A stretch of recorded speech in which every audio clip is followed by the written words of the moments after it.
Tu le sais sûrement, lors de la Coupe du Monde 1982, l'équipe de France va subir plusieurs injustices arbitrales. Bien que la plus connue soit celle lors du match face à l'Allemagne en demi-finale avec l'attentat de Schumacher sur Battiston, on va revenir quelques matchs auparavant et parler d'un but qui a été refusé sur décision diplomatique.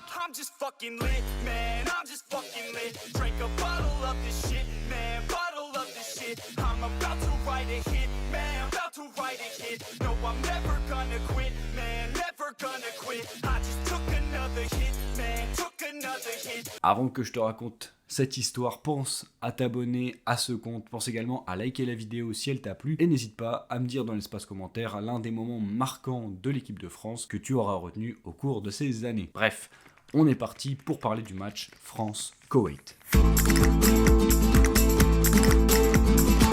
Allez, allez! Fuego, fuego! Allez!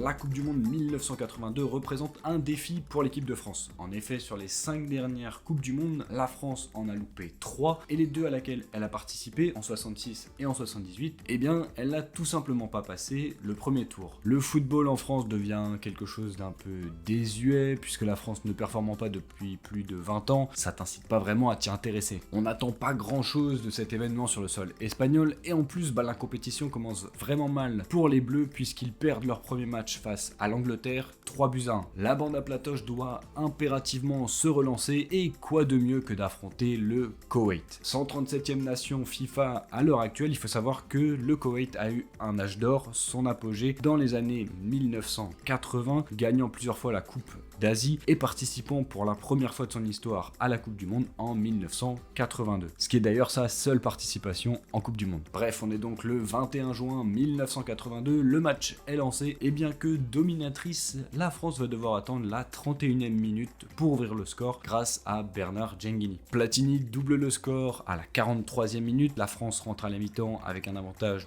de 2-0 et reviendra sur le terrain inscrivant le 3e but grâce à Didier Six. Et bien que la France continue à jouer, et bien ils vont se faire refuser un 4e but pour un hors-jeu qui était tout simplement inexistant. Ça va relancer un peu les Koweïtiens qui vont réduire la marque par l'intermédiaire de Al Balouchi. Avec cette réduction du score, la France se fait un peu peur et il va falloir être solide pour la suite du match. On est à la 79e minute quand d'un 1-2 superbe avec Platini, Giresse envoie un missile dans les buts du Koweït permettant à la France de mener 4-1. L'arbitre valide le but et puis d'un coup il y a de l'agitation qui se crée autour de l'arbitre. Les Koweïtiens sont vraiment en train de manifester leur mécontentement puisque venant des tribunes, eh bien, il y a eu un coup de sifflet ce qui les a fait arrêter de jouer, un coup de sifflet ne venant absolument pas de l'arbitre. Et quand on regarde les tribunes, eh bien on se rend compte qu'il y a un homme qui est en train de s'agiter dans les tribunes présidentielles. Cet homme c'est Farhad Al-Ahmed Al-Jaber Al-Salah, le frère de l'émir du Koweït, qui est également le président de la fédération du football au Koweït et également du comité olympique du pays. On se retrouve alors avec une scène surréaliste, vraiment lunaire, où l'émir descend des tribunes, il s'approche du bord du terrain et il demande à ses joueurs de sortir du terrain pour arrêter le match. L'arbitre n'a d'autre choix que d'aller le voir et de lui demander des explications, puis après une petite discussion,